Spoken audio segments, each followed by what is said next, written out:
Hey guys, how are you? This is Eric Bramlett with Bramlett Partners. And today we're here to talk about the Austin and Central Texas market statistics for the month of September 2025.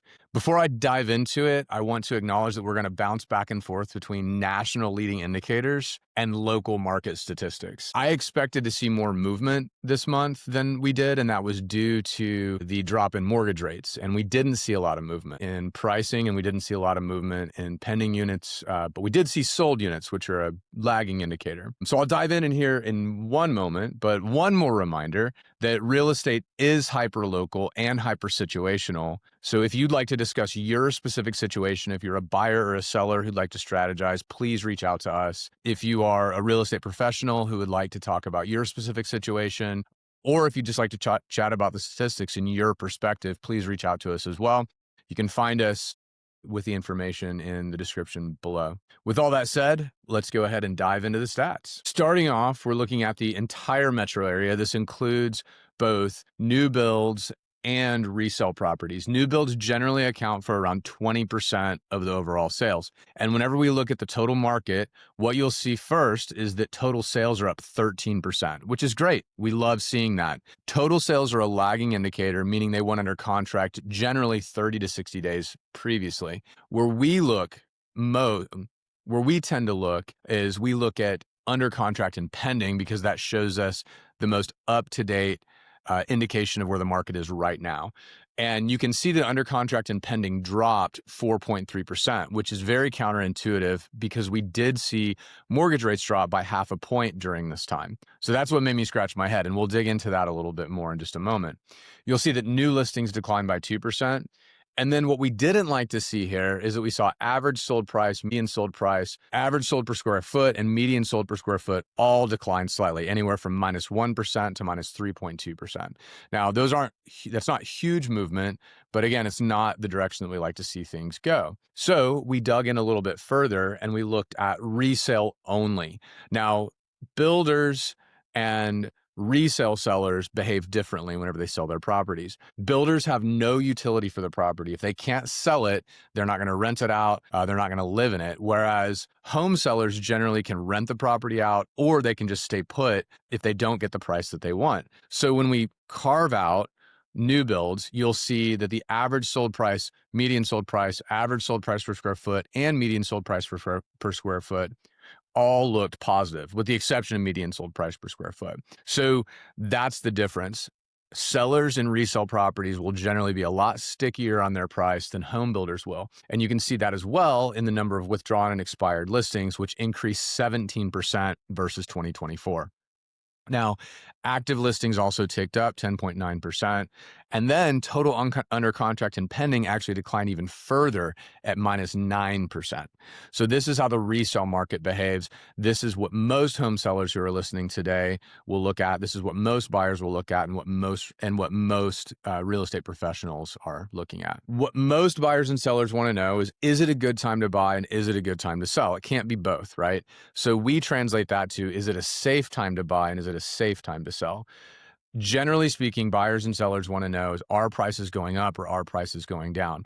For the past 2 years, this is a 24-month average, prices have stayed flat. They're not really going anywhere. You can see that the trend line on average sold price is going up ever so slightly, and the trend line on median sold price is going down ever so slightly. Buyers can expect pricing to remain stable if they buy today, as can sellers. Mortgage rates. So we're jumping right into leading indicators now, and this is August to October 2025, and you can see that mortgage rates decreased by almost 0.5%, by 0.4%. Generally speaking, when that happens, you're going to see an immediate lift in pending units, and we didn't see that. We actually saw a 9% drop in resales. Why is that? We wanted to dig in a little bit further, and the first thing we look at is what happened at this time last year. So when you look at August to October 2024, you can see that there was over a 0.5 point drop last year. We had a better than expected fall in 2024, and that's what we're now comparing against. I could argue that it's good news that we're holding steady, relatively steady, against September of 2024 when comparing 2025 to that time period. Now, the good news, last year we had a quick pop because mortgage rates dropped, and then After the end of October, rates went right back up, almost a full point to 7%. And we saw things kind of flatline. We saw a really sluggish winter last year. We don't expect that to happen this year. Mortgage rates have remained steadily in like 6.3 to 6.4 range. And we do expect that to remain through the end of the year. And that's because we have a lot more stability with the Fed monetary policy than we did last year at this time. If you remember, last year at this time, there was a lot of uncertainty in all markets because of the presidential election. And this year, we know what we have. So the markets are relatively certain that they can predict what will happen in the next quarter and even in the next 2 quarters. More good news, the Indeed.com job postings have now been positive for the last 4 months on a year-over-year change basis. We've been in a hiring freeze since 2022. Now, these numbers don't mean that we're in a hiring recovery, that the freeze has thawed.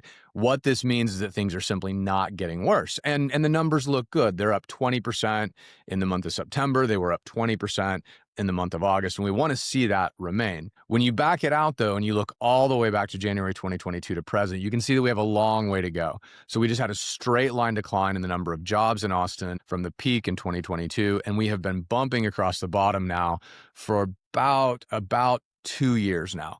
And so we're just waiting for this job market to thaw. We're waiting for the tech employers to start hiring again. That's what will add more certainty in the job market that causes people to make confident moves. It'll add relocations back into the real estate market. And that's when we're going to start seeing a real recovery whenever the job market begins to thaw. What can we expect moving forward with the Fed? So the markets are very confident that we'll see one rate cut in the December meeting. That's already priced in. So if there is a rate cut in December, you won't see mortgage rates move due to that rate cut. You might see markets move due to comments around the rate cut, but you won't see mortgage rates drop in December if we see a quarter point rate cut. Moving forward, as you project further, the markets become less certain. And so it's split right now. Roughly 1/3 of the market thinks that there will be 2 rate cuts by March, and roughly 40% of the market thinks that there will be 3 rate cuts by March. That will start to solidify. Those opinions will start to combine, and those opinions will start to better solidify after the December meeting, based on inflation data, based on comments around the December meeting. But right now, all things point to continued easing of monetary policy, which affects not only mortgage rates, but it also affects the job market, because when liquidity is added back to the market, you will see businesses begin to reinvest in the way of hiring, which is what Austin badly needs right now. Moving back to local statistics, these are the pending units, and these are pending units on a month-over-month basis. And we want to show everybody is that while some months are outperforming 2024 and some months are underperforming 2024, the seasonality trend is as expected. We have seen most of the activity in the spring and early summer, and we now see a straight line decline, which will continue into the holidays. So this is the most recent data right here. And then here's a piece that we show all sellers. This is a 10-year average of the pending properties by month. And we show them, hey, this is when the market starts cooling down, and this is when the market starts heating back up.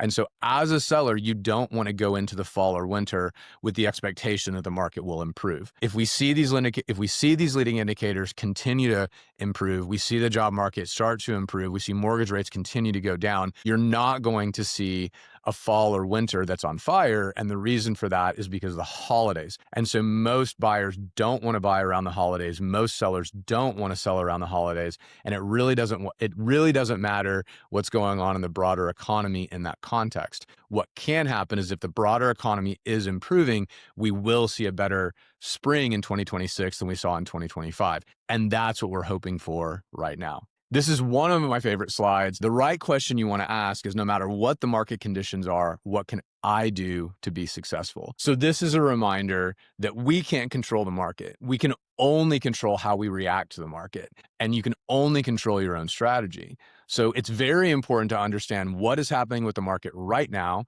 and what can we reasonably expect to happen in the market in the next 3 to 6 months. And you want to build your strategy around that, but you cannot let the market control your success. If you're a seller and you need to sell, let's build a strong strategy around the current market conditions and what we can reasonably expect in the next 3 to 6 months. If you're a buyer, same question, same Same question, same strategy. What can we do to make sure that you're successful in your purchase over the next 3 to 6 months? And then obviously, if you're a real estate professional, you need to make sure that you can succeed in any market. And that's where we come in. We work with lots and lots of home buyers, lots and lots of home sellers in all different submarkets in the Central Texas area, and we help everybody find their own success. We work with a lot of different real estate professionals in the firm, and we help everybody find their own success. So if you would like to discuss that more, please reach out to me. I'd love to chat with you about that. If you have any questions over these statistics at all, please reach out to me or drop a comment below. I'd love to chat with you about that. I hope that you are having an amazing fall, and please reach out to us if we can help in any way. Thanks so much.